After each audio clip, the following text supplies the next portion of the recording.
There is plenty to talk about, specifically Marco Rubio and what could be his last stand in the run for the White House. He is guaranteeing a win in Florida next Tuesday. But he'll have to prove the polls wrong. The latest has Rubio down 9 points to Donald Trump. News 6 anchor Ginger Gadsden is live at the University of Miami for us tonight.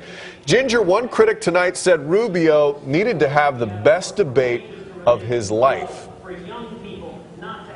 Yeah, Matt and Lisa, and some analysts will say that Rubio did just fine tonight, but he didn't have that breakout performance he needed to solidify himself as the candidate. Now, the one thing that is surprising to a lot of people about tonight is the civil tone this debate took.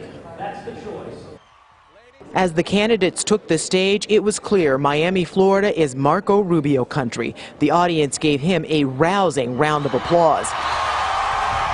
The candidates covered a variety of topics from immigration to Islam to the economy and jobs. It was Rubio and Trump who said as president they would end disastrous trade deals hurting American workers, including Disney workers. It is illegal now. It is a violation of the law now to use that program to replace Americans. And if a company is caught doing that, whether it be Disney or anyone else, they should be barred from using the program in the future. The Disney workers endorsed me, as you probably read, and I got a full endorsement because they're the ones that said, and they had a news conference, and they said he's the only one that's going to be able to fix it. The two disagreed on Social Security. Rubio says he would raise the retirement age for those younger than 50 now. But Trump actually said he agreed with the Democrats, who would leave it as is. The Democrats, and I've watched them very intensely, even though it's a very, very boring thing to watch, that the Democrats are doing nothing with Social Security. They're leaving it the way it is. Ted Cruz and Trump clashed over special interests. Trump says he's funding his own campaign, and as president, he wouldn't have to answer to lobbyists. Cruz disagreed. If you have a candidate who has been funding liberal Democrats and funding the Washington establishment, it's very hard to imagine how suddenly this candidate is going to take on Washington. Trump was asked to clarify what he meant when he said Muslims hate America.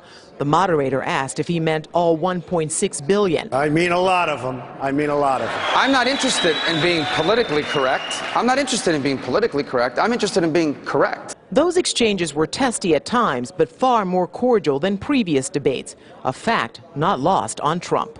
And so far, I cannot believe how civil it's been up here.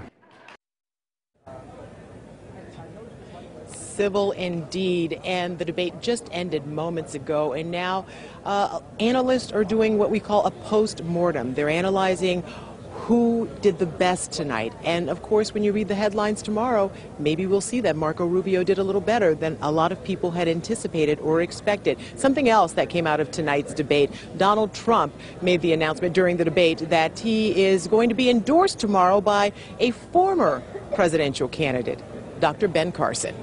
Back to you. A lot less contentious tonight, certainly. Thank you very much, Ginger.